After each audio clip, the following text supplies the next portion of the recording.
Alright, welcome back everybody. It's time for another Cracker Pack in our series here of What's in the Box. I'm the player and yeah, today it's time for the first day pack. That's pack number 4. Without further ado, let's grab our little box. See, we still have 5 boosters to go.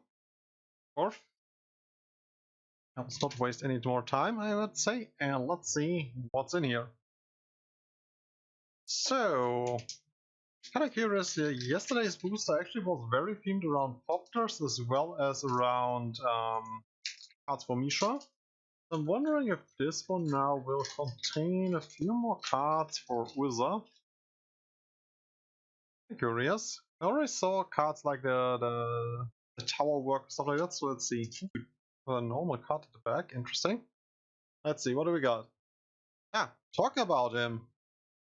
As if that was prepared, scripted or anything. Oh, the back was sealed. Here we have Urza. I'm not sure which version of him. Actually, see, can I put the boost on that without looking at it? You guys might see it. See, this is Urza, Lord Protector.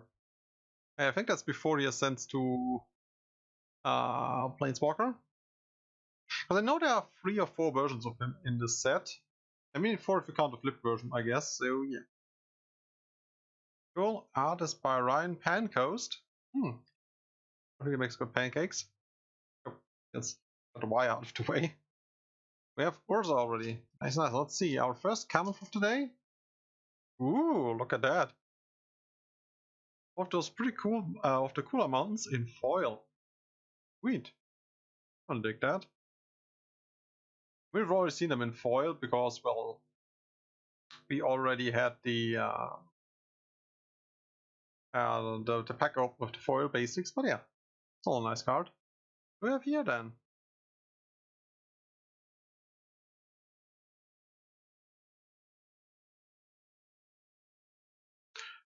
Alright everybody, sorry for the weird cut here, but yeah, I got kind of disrupted while we were doing the booster unpacking, so yeah. So, where do we evolve? So we have Gothian's Bride, that's 1 green, 1 generic, 2/2. Gothian's Bride can't be blocked by artifact creatures. And also it has for 7 mana, 2+1/+1 counters on Gothian's Bride. So that's basically a buff version of one of the cards from Antiquities actually. I think there was a 1 green 1/1 fairy that also couldn't be blocked by artifact creatures. I know Antiquities being the very original set where the whole conflict between the two brothers took place. I mean, we also it was a saga reimagining of it, but yeah. I guess it's definitely a throwback. Now look-wise, that fairy could be straight out of Lorwyn, not gonna lie. I mean, the machine in the background, yeah, that's not Lorwyn, obviously, but yeah. What does it say? Make the exhaust vent smaller next time. Urza's notes to his engineers. Ah, so this sprite. Oh, right, because Urza was the first one, I think, to start to tap into that Argov's riches and resources. Yeah, very cool card. I'm not sure how far we're into the video because I said I had to disrupt stuff, but hey, let's see. Urza's talking about Urza's rebuff. Jay, this definitely seems to be an Urza booster. Interesting. As if I would restrict this stuff, but believe me, I didn't. 2 blue, 1 generic, instant. Choose 1 counter target spell, or step up to 2 target creatures. That is actually not bad. I mean, 3 mana counter spell is definitely not the greatest, but I mean, it at least has another mode, so that kind of makes it okay to good. Yeah, I wouldn't say good, because I think tapping of 2 creatures you can get for 2 mana already, but I mean, it's the versatility of the spell, right? So you have 2 options for the same card. Yeah. What's that artwork? Oh, he's impaling yeah, I see it now. They're impaling the attacking forces of Mishra. See. And Flavor being, as usual, my brother's maneuvers are brash and impulsive. And that's why I said, like, it's again Urza's one, but also, of course, said by Urza. Neat. What do we have here? A Goring Warplow. is either for 6 generic mana, 5/4, or for 1 black and 1 generic, a 1/1, because it has prototype, and it's an artifact creature construct, and it has Death Touch. So yeah, we can either have a 6 mana 5/4 Death Touch, or we can have a 2 mana black 1/1 with Death Touch. Now this one, I mean, on this 5/4, I would actually like to have Trample, but I mean, still Death Touch is not bad, so I guess most of the time you'll play as a small jump blocker, and if you have the mana, you can definitely upcast it later. So it's kind of, actually, a prototype is kind of like a reverse kicker, kind of think of it. It also affects some parts of the card, like the color identity of the card, or not the color identity, but the color, you know? Yeah. And the flow is moving some poor soldiers out of the way. Looks a bit like a Mishra design, come to think of it. Built to crush walls and wills in equal measure. Yep. Very cool card. And once again, I'll try to put up a preview of all the cards up there in the corner, if I don't forget it. Oh, now we have a Mishra card again. Mishra's Onslaught. 4 mana. Choose 1. Sorry, instant. Choose 1. Create 2 colorless soldier artifact creature tokens, or creatures you control get +2/+0 until end of turn.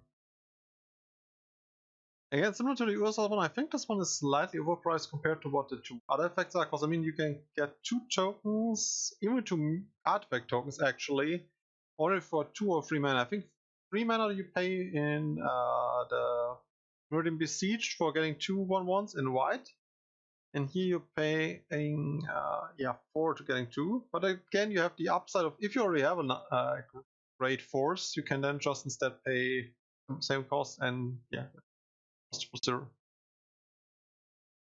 Not bad, not bad. I mean, for common, I guess that's fine. I mean, I shouldn't say that, because it always is like, yeah, commons have to be weak, and I don't mean it like that. I literally just mean like, you know, it's okay. It could be better, but I think they actually no, it shouldn't be better, because I mean, you kind of have to pay for the option of having multiple selectables. So I do get it. I don't like it, but I do get it. Like, because then you of course would always play this one over the other one. Whereas if you just want the one effect, you want the cheaper one, of course. Ha! What's I underestimate my strength yet again. Actually, interesting with the other card there that we had from the Ursus rebuff. So the 2 literally are trading sides here. So like this time he bested his brother, and the other time, yeah. Neat. And our first outcome of the pack, mass production. Yeah, talking about making tokens for 6 mana, which are 5 generic and 1 white. Here's sorcery here. Good. Maybe I should move it to the camera. Create 4 1/1 colorless soldier artifact creature tokens. So yeah, that's literally what I meant. Like, if you would halve this, you would end up with 3 mana for 2 tokens, and that's pretty much, yeah. So you're paying basically more for the modularity of the spell. I need an army, not a masterpiece. Accelerate output, whatever it takes. Versus notes to his engineers. Gotcha. Trying to see what was on the picture. I mean, of course, it's Ursa with his staff down here. What is that? Is that a drill or something like that? It could be a factory. Could be an assembly line even. Either a drill or an assembly line. Not sure. Yeah. Oh yeah. Wait, no, that's No, actually, I'm mistaken. He's walking along. I didn't make that out properly before because I had the card a bit away from me. These are actually all kneeling down artifact soldiers. I see. So basically, he's marching along the front of his army. Cool. Alright, what do we now have? Splitting the Power Stone. Oh, the thing that doomed Dominaria, or almost doomed it. Anyways, 2 generic, 1 blue. As an additional cost to cast the spell, sacrifice an artifact. Okay, what do we get then? Create 2 tap Power Stone tokens. If the sacrificed artifact was legendary, draw a card. Okay, so we trade 1 random artifact for 2 artifacts that can make 1 mana. In case you don't know the new Power Stones, Power Stone is an artifact with tap and 1 generic mana. no, sorry, one colorless mana, not one generic, my bad. One colorless mana, and this mana cannot be used to cast a non-artifact spell. So it can be used to cast artifact spells, it can be used to activate abilities of all cards, but it cannot be used, for example, for the majority of the cards that we have here on the table. So the only ones you could really cast with this one would be the Warblow. But you could use it, for example, to activate the ability of the Pixie, though. Just pointing it out. Yeah, that was the fatal mistake there when they broke the Power Stone and unleashed Phyrexia back into the world. Or at least opened the gateway for them. The glowing stone broke apart, so too the last shred of the brothers bond. Indeed. God. I can't see that. I'm not sure if I would play that one. Then again, two mana artifacts that stick around kinda aren't bad. Depending on the deck, I could even see myself playing that. Yep. And now we have Take Flight.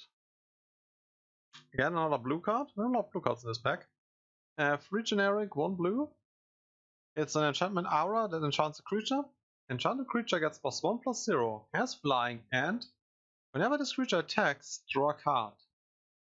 So it's basically just lots of. I should move it like here. So lots of good stuff in one ability. Unfortunately, I would rather pay less mana for getting the single effects, I guess, because I mean, worst case you end up with 4 mana for +1/+0 and flying. Because before you get to attack, the enemy will destroy it. Okay, I can see it still. It might be playable. I think here you definitely want to have not the model, but the separate effects.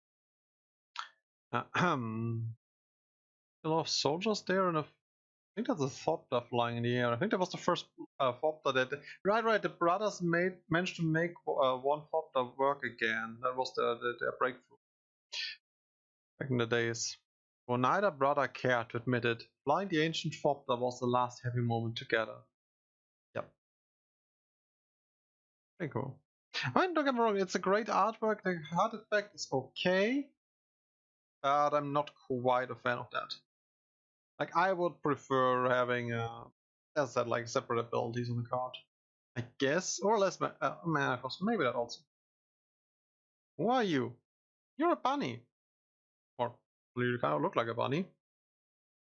So Angelic would please. I guess that's not a prototype artwork. We have the Self-Assembler, 5 mana, all in generic, mind you, because it's an artifact creature assembly worker. 4/4, and what does it do? When Self-Assembler enters the battlefield, you may search your library for an assembly worker creature card, reveal it, put it into your hand, and shuffle. Oh, so it can either, of course, search for other copies of itself or other assembly workers. I think there even are some more assembly workers in this set. I think I saw some during the tournament. Let's see, what's the flavor text here? I dig the artwork, that's pretty cool looking. Oh, yeah, anyways, we are at the flavor text. Test 37. Sentience module is still too strong. It's adding ears again. Development log of Villa. Beauty Artificer. Gotcha. That's definitely something Angelic would like. Angelic Empress. Oh, I just saw the next card. Heck yeah! We got some bling bling. And again, this card has been printed, of course, the alt. And the old frame and stuff. Even with this artwork in one edition. But yeah, this is an Ashnod's Altar, everybody. Actually, no, I don't think with this artwork. I think they had a different one originally. Would need to look it up in my decks. But yeah, Ashnod's Altar, a classic. If you guys don't know it, Ashnod's Altar costs 3 generic for an artifact, which has the ability of sacrificing a creature to add 2 colorless mana to your mana pool, which is very, very strong, and one of the best sack outlets. I'm not saying the best, because I could argue with the one that makes colored mana, secondary creature as well as 1 or 2 other ones, but definitely a very strong sack outlet. Good old Ashnod. If you work at sawing up carcasses, you notice how the joints fit, how the nerves are arrayed, and how the skin peels back. Passionate to tones. Yeah. It's pretty gross. I mean, that girl was a bit crazy, but she did amazing stuff. We have to admit it, like for some designs. And, ooh, what is this? Our rare of the pack? Hayar! Hajar, I think it's pronounced Hajar. Hajar, loyal bodyguard. 1 red, 1 green for a legendary creature, human soldier. It's a free for 2. Ooh. And you can sacrifice Hajar, loyal bodyguard. Legendary creatures you control get +1/+0 and gain indestructible until end of turn. Interesting. That is really, really interesting. I wonder what deck, because I mean, you would not really want to play him as the commander in the deck, I guess, because, well, yeah, then you would need to play a lot of other legendary creatures, which kind of defeats the purpose of him being the savage strong. But then again, you could play him. I mean, the problem is basically he's, well, I shouldn't say problem, but basically he's a soldier in red-green. You already complaining that there weren't that many soldiers in blue. I think there are even less in red-green, but I might be saying maybe there are some elven soldiers, so after the errata there are more elven soldiers, but still. But definitely a cool card. He almost looks like, at first when I saw that face, I first thought we got another Transformer card, but no, it's actually a guy in full plate armor. What does it say on the flavor text? I've stood by Mishra's side from the beginning. I will not abandon him now. Yeah. Oh, definitely a cool card. Honestly, it kind of gets tarnished by having the Ashnod's Altar here, because that was really, really great. I actually was looking forward to getting more of those. But still, not bad. Ooh, a second foil in the pack. Hello there. This is also our last common that we're missing. This is the Rock Hunter. A rock being a bird from the older sets. Which we kind of haven't seen a lot of recently. It's a 1 generic, 1 red, creature human soldier, 3/1 with reach. You see the feathers there of the rock falling off. I guess he slaughtered it. She. Let's see, what does it say? Never track the rock itself with your eyes, or it will swoop with the sun at its back and blind you. Instead, track its shadow, and when it's almost upon you, heave your javelin upward with all your might. I see. That's it's almost too shiny for me. I think I was complaining about that a few times already that I'm not a super fan of cards. So I mean, yeah, on the camera it actually seems to be okay, but basically the whole armor, pretty much the whole card is pretty glossy, shiny. I think on the camera it more looks like the background is, which would be fine with me, but yes, that like the entire dude is also shiny. But hey, still neat. Another foil.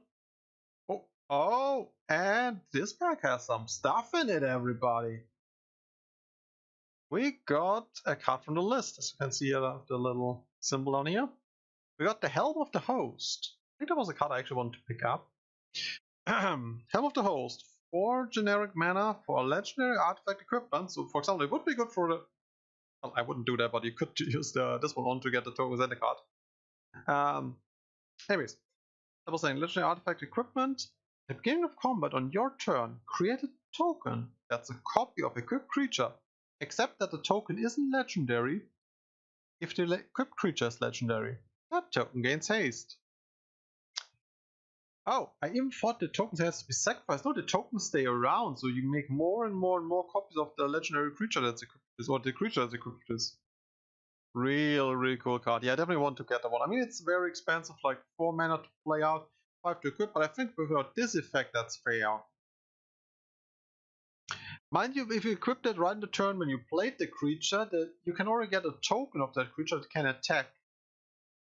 So it even gives pseudo haste to the creature self. Not reach the creature self, but you know what I mean. Yeah, it's sweet. That's from Dominaria, I think United? Was Dominaria United? Or was it just Dominaria? Yeah, really cool. It also has a flavor text. Forge of Flowstone for the Queen of Azuba. Who's the Queen of Azuba? Oh, we are missing some part of the story. And this was a pretty jam-filled pack. I'm very happy with this one. Like, we got 3 rares, decent uncommons. That's like they aren't the greatest. I mean, I guess the biggest point for me would be to take flight. The mass production is fine. Split the Power Stone is interesting. The Self-Assembler could do some shenanigans. Even the Commons all are playable, I guess, in one way or another. Yeah, definitely a cool pack. Anyways, I'm already seeing the time, and yeah, I know that we already had some minutes in the pre-recording, so let me wrap this up. Thanks everyone for watching. See you around. So this was definitely a nice pack. See if we can keep up the trend. I mean, we still have 4 packs to go. So anyways, all the best. See you guys next time. I'm the player from the place. Signing out. Bye.